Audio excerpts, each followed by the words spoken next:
Hello everyone. आज का अपना टॉपिक है मैक्रोन्यूट्रिएंट, यानी कि मुख्य पोषक तत्व।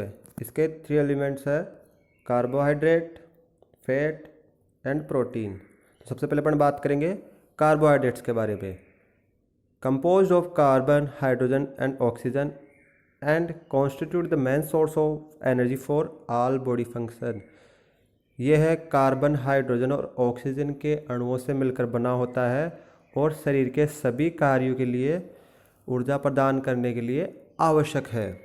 Once ingested carbohydrate are turn into glucose which circulate in the blood stream being readily available and into glycogen which is stored in the liver and muscle cell for later use.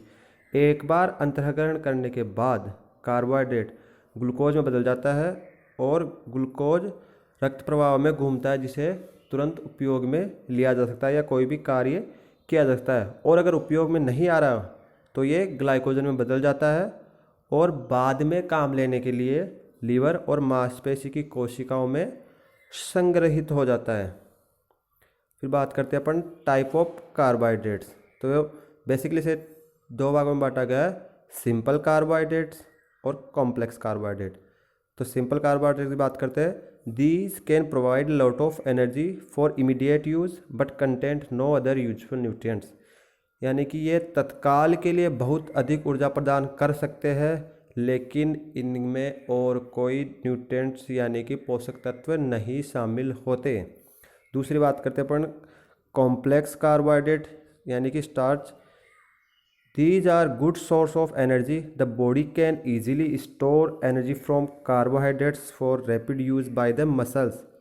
So they are particularly important for athletes. Starchy food often also contain lot of useful vitamins, minerals and fibers.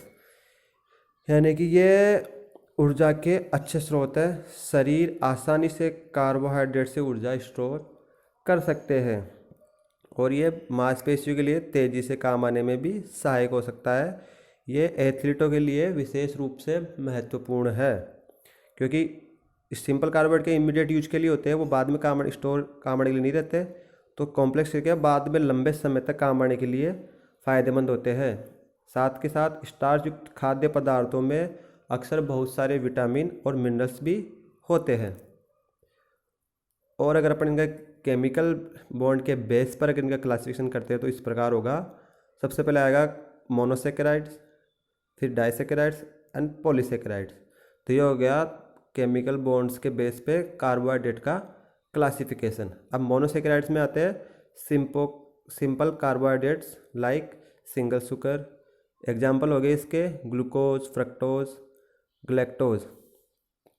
और इनके food sources हो गए corn syrup, many products, foods, fruits, honey and lactose. दूसरे आते हैं disaccharides यानी कि दो सेकेराइड्स है, सिंपल डबल शुगर।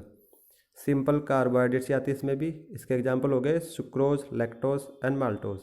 एग्जांपल हो गए इसके sugar cane, molasses, milk, sweetener. और फिर आता है पॉलीसेकेराइड्स यानी कि आपका कॉम्प्लेक्स कार्बोहाइड्रेट्स। इसमें क्या होता है, मल्टीपल शुगर्स होते हैं। एग्जाम्पल हो गए इसके starch and cellulose plant, glycogen and dietary fibres. और इसके फूड सोर्सेज हो गए grains and cereal products, bread, crackers, baked good, pasta, rice, corn, legumes, potato, other vegetables, livers and muscles meat, whole grain, fruit, vegetables, nut, seed and skins. अब बात करते हैं deficiency of carbohydrate, कमी से होने वाले दुष्प्रभाव। तो कार्बोहाइड्रेट की कमी से सबसे पहला इफेक्ट पड़ेगा बॉडी पर, वो क्या होगा, body weakness and weight lose. यानी कि आपका शरीर कमज़ोर हो जाएगा और आपका वजन भी कम होने लगेगा। हाइपोग्लाइसेमिया यानी कि लो ब्लड शुगर, लो बीपी हो जाएगा। तीसरा होता है केटोसिस। केटोसिस के अंदर क्या होता है कि आपकी बॉडी फैट को एनर्जी के रूप में यूज करने लग जाएगी, क्योंकि आपके शरीर पे कार्बोहाइड्रेट नहीं होगा तो। और फिर फैट को एनर्जी के रूप में यूज करने पर कीटोन्स का निर्माण होने लग जाता है, जो क्या करते हैं, डिहाइड्रेशन कर देते हैं शरीर में और आपके फ्लूइड में मिनरल्स का इम्बैलेंस हो जाएगा। एक्सेसिव कंजप्शन ऑफ कार्बोहाइड्रेट, अधिक खपत के दुष्प्रभाव। अधिक मात्रा में कार्बोहाइड्रेट इंटेक करने पर क्या क्या दुष्प्रभाव हो सकते हैं। सबसे पहला आएगा ओबेसिटी यानी कि मोटापा, डायबिटीज़ यानी कि मधुमेह, कार्डियोवास्कुलर डिजीज या डेंटल कैरीज यानी कि आपके दांतों की कैविटी हो जाएगी या आपकी जो इनेमल लेयर होती है वो ब्रोक डाउन होने लगेगी। दूसरा कंपोनेंट आता है अपना फैट या वसा, composed of carbon, hydrogen and oxygen. These elements are connected together differently than in carbohydrates. These elements make up molecules of fatty acid and glycerol. क्या होता है ये कार्बन, हाइड्रोजन और ऑक्सीजन के अणुओं से मिलकर बना होता है, लेकिन ये कार्बोहाइड्रेट की तुलना में डिफरेंट तरीके से जुड़े होते हैं। ये तत्व मिलकर फैटी एसिड और ग्लिसरॉल के अणुओं का निर्माण करते हैं जिनसे वसा का निर्माण होता है। जो आप इस ग्राफ में डायग्राम में देख सकते हैं कि ग्लिसरीड, ट्राइग्लिसरीड हो गया, फिर 3 फैटी एसिड हो गए। फिर बात करते हैं फंक्शंस ऑफ फैट। सबसे पहला फंक्शन आएगा फैट का, टू प्रोवाइड एनर्जी, यानी कि ये 1 ग्राम फैट से आपको 9 किलो कैलोरी ऊर्जा उपलब्ध कराता है। दूसरी साइड बात करें तो अपन कार्बोहाइड्रेट में क्या होता है, कार्बोहाइड्रेट और प्रोटीन में 1 ग्राम के अंदर 4 किलो कैलोरी उपलब्ध होती है। एनर्जी रिजर्व्ड स्टोर्ड, यानी कि एनर्जी को रिजर्व और स्टोर करने में काम आता है। प्रोटेक्ट वाइटल ऑर्गन्स, यानी कि शरीर के महत्वपूर्ण अंगों की सुरक्षा करता है। प्रिजर्व्स बॉडी हीट, शरीर का तापमान बनाए रखता है। Solvent of vitamin A, D, E, K, vitamin होते हैं ए, डी, ई, के, जो क्या होते हैं वसा में घुलनशील होते हैं, उनके लिए सॉल्वेंट की भूमिका निभाता है। Give a feeling of fullness, satisfactory after a meal, जब आप भोजन करते हो उसके बाद आपको संतुष्टि या तृप्ति का अनुभव होता है, वो फैट के कारण ही होता है। फॉर्मेशन ऑफ सेल मेम्ब्रेन, कोशिका झिल्ली का निर्माण करने में भी सहायता प्रदान करता है फैट। अब बात करते हैं टाइप ऑफ फैट। तो सबसे पहले बात करेंगे सिंपल फैट, ट्राइग्लिसरीड, यानी कि जो अपन ने बात की थी पहले, ट्राइग्लिसरीड हो गया और 3 फैटी एसिड हो जाएंगे। फिर बात करेंगे कंपाउंड फैट, जिसमें आ जाएंगे आपके फॉस्फोलिपिड्स, ग्लूकोलिपिड्स एंड लिपोप्रोटीन। फिर आता है तीसरे नंबर पे डिराइव्ड फैट, जिसका एग्जांपल है कोलेस्ट्रॉल। तो कोलेस्ट्रॉल क्या काम करता है, यह शरीर में विभिन्न स्टेरॉइड्स और विटामिन डी के संश्लेषण में महत्वपूर्ण भूमिका निभाता है। ये काम हो गया गुड कोलेस्ट्रॉल यानी गुड कोलेस्ट्रॉल का। और एक होता है बैड कोलेस्ट्रॉल, वो अपन आगे डिस्कस करेंगे। Fat are also classified as saturated and unsaturated. तो बात करते हैं सबसे पहले सैचुरेटेड क्या होता है और अनसैचुरेटेड क्या होता है। तो सैचुरेटेड फैट होता है, इसमें क्या होता है सिंगल केमिकल बॉन्ड होता है, वहीं दूसरी तरफ अनसैचुरेटेड में एक से ज़्यादा बॉन्ड होते हैं। Saturated fat solid in normal condition, यानी कि ये ठोस अवस्था में पाया जाता है, वहीं दूसरी तरफ अनसैचुरेटेड लिक्विड या एज ऑयल पाया जाता है, यानी कि तेल के रूप में, तरल पदार्थ के रूप में पाया जाता है। सैचुरेटेड फैट कंटेंट्स कोलेस्ट्रॉल, इसके अंदर कोलेस्ट्रॉल की मात्रा होती है। और अनसैचुरेटेड फैट क्या करता है, रिड्यूस बैड कोलेस्ट्रॉल, यानी कि जो बैड कोलेस्ट्रॉल होता है एलडीएलएस, यानी कि लो डेंस लिपोप्रोटीन्स, इसको रिड्यूस करता है। तो फिर गुड कोलेस्ट्रॉल कौन सा हो गया, एचडीएलएस। अब इनके सोर्सेज की बात कर ले, वही सैचुरेटेड फैट प्राप्त होता है एनिमल से, beef, pork, egg yolk, milk, cheese, butter and chocolate. वही दूसरी तरफ अनसैचुरेटेड फैट प्राप्त होता है अपने को plants, dry fruits, olive oil, peanuts, sunflower oil, fish oil और सैफफ्लावर से। अब बात करते हैं डिजीज डेफिशिएंसी से क्या होता है फैट की से, dry skin, diarrhoea, floating kidney etcetera. और हाई सैचुरेटेड फैट से इंटेक करने पर अपन क्या दिक्कत होगी, ज़्यादा अगर आप ज़्यादा मात्रा में हाई सैचुरेटेड फैट का इंटेक करेंगे तो सबसे पहला होगा ओबेसिटी हो जाएगा, हार्ट अटैक के चांसेस बढ़ जाएंगे और आपके ब्रेन स्ट्रोक के रिस्क भी बढ़ जाएगा। ये हो गए कुछ इसके सोर्सेज। अब बात करते हैं प्रोटीन की। तो प्रोटीन क्या है, large combination of element carbon, hydrogen, nitrogen and oxygen.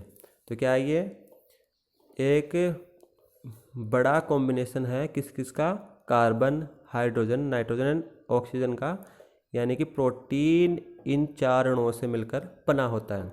Major source of building material for muscle, blood, skin, hair, nails and internal organs. तो ये क्या होता है कि ये बिल्डिंग मटेरियल सामग्री अवेलेबल कराता है किस किस को, मसल्स को, ब्लड को, स्किन को, हेयर को और नेल्स को, और इनकी मरम्मत और रखरखाव के लिए भी हेल्पफुल होता है।